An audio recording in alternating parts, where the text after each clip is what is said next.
I've been, wishing and dreaming and thinking about what it would be like. And I mean, it absolutely surpasses any kind of dream I could have ever had. It's, being on these sets with these incredibly talented people, and that's, in every department.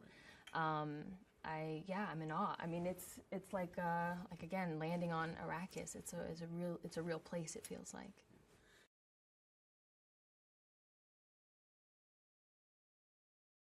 We pick up Chani, I guess, like I said, right where we left off. She's just met this foreigner who, I guess there have been years and years of propaganda that has been pushed upon the Fremen, many of which believe that there is a Messiah that is supposed to come and save them. And, I think what Denis has done so beautifully in these films is really make a distinction between I think the older generation and the younger generation, which I think is something we kind of deal with in our own society and our own kind of issues and confrontations we deal with now. Is just like there is a new generation of people that are able to see things with a completely different lens and a completely different set of rules, right? And really throwing them out and say, this is the world I want to live in, and I want to be a part of it. And so she's part of that generation that's really fighting back against these kind of archaic, ideas that she just is like, this is what has been oppressing my people. I'm against this. This doesn't work for me.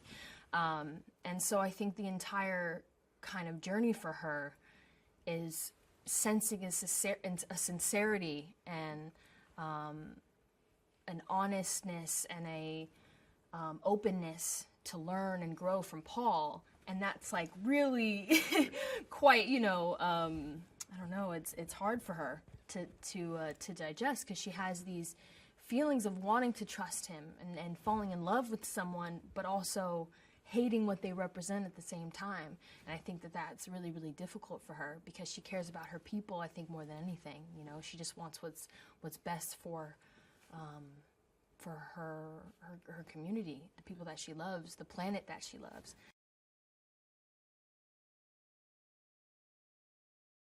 She has such a strength that I admire, and such a passion for the betterment of her people and looking out for her people and taking care of her loved ones and her planet, which means more to her than anything.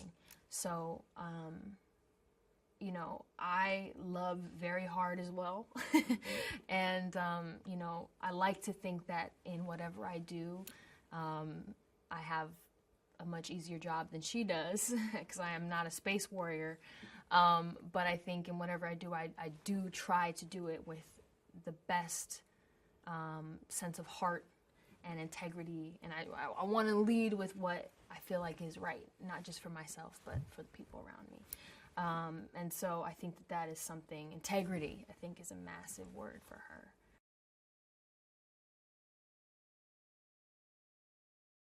The sets are so, like stunning. Like the detail, the attention to detail when you walk into the siege and you see all the inscriptions of the prophecy on the walls. It's like the time it takes to make something like this, I can't imagine. So I really think that my job then becomes easy. I step on set, I have this incredible costume that already changes your physicality, hair and makeup that does the same, and then I step into a set where I feel like I'm already on a different planet. So that does, half the job, and then I just gotta figure out how to speak in Chicopsa.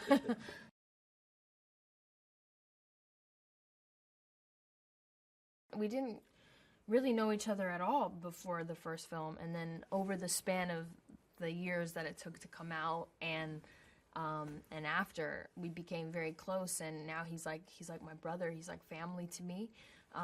So I'm grateful to have this experience with someone who feels like family. We get to look around and have these experiences, and like, wow, how cool is that? Someone you're going to be friends with for a long time, and just be able to, I hope were like Javier and Josh, who, you know, they're sitting and they're, you know, they're like, we call it like, they're like big kids. And they sit around and they talk about, hey, remember when we made this movie together, and remember this and remember that. So hopefully we'll have the same kind of thing on Dune 12, you know.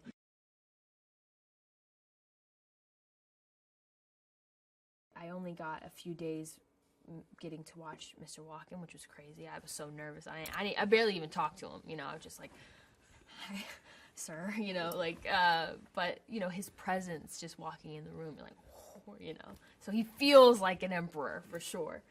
But yeah, watching that, I mean, Florence was so lovely and kind, and again, I didn't get to spend as much time as I wish we had, but had such like a regal, natural sense of just like being Princess Irulan. She was meant to be Princess Irulan, you know.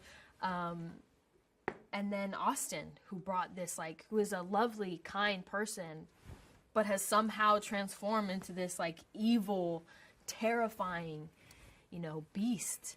Yeah, so I think this, I mean, it goes without saying, like, this cast is really, really, really special, and the new players are bringing so much to this film, and I'm excited to see it all put together.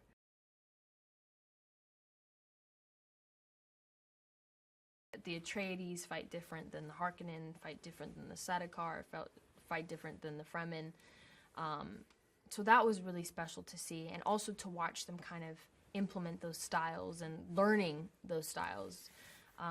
What makes a Fremen fight different than any other fight? You know, their ability to work in the sand, and how they move their bodies, and how they crawl, and you know, it's really interesting to start understanding within my own body. So that was cool. We did like a lot of crawling techniques. You have to be very light on your feet if you're going to be a Fremen. Very smooth.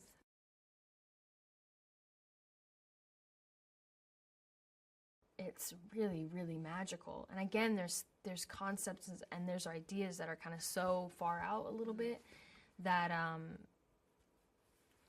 I even wonder, like, how is Denny going to be able to explain this and like make this make sense to someone who may have never read the book or have only seen the first movie. But obviously he did it with the first movie. I think he'll do it again. I think something that I felt when I watched the first film was I understood the books more somehow. Like, I'd read the books and I still had questions and I still was confused about things. And then when I watched the movie, I was like, oh, that makes more sense now. Like, he made it so clear and built this world. And so now I think he's just having fun. Like, you can see he shows up every day. And I think no matter how tired he is or anybody else is, like, they just feel so, I think, reinvigorated by his energy, because he comes on set and he's so positive and he's so excited, because this is, I think, in many ways a childhood dream of his, you know, and he's fulfilling that. And it's almost like watching like a kid, you know. There's such, and I think being able to tap into that, like, that creative essence that the child part of ourselves has is so special and so important for creatives. So it's really cool to watch him kind of tap into that and explore that and just feel so much joy. Like, he'll finish a scene and he'll be so moved and excited, and, you know, I think we all feel the same.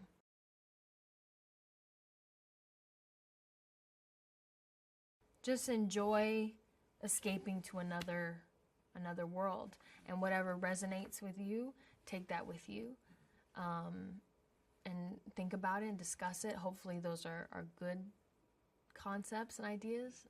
Maybe, you know, whether it be, I don't know, maybe caring a little bit more about our planet and our resources. Whatever those conversations may be, I think. But I think, to me, it's just coming with an open mind and just enjoy it. Like, just have fun, because it's one of those. It's quite a ride.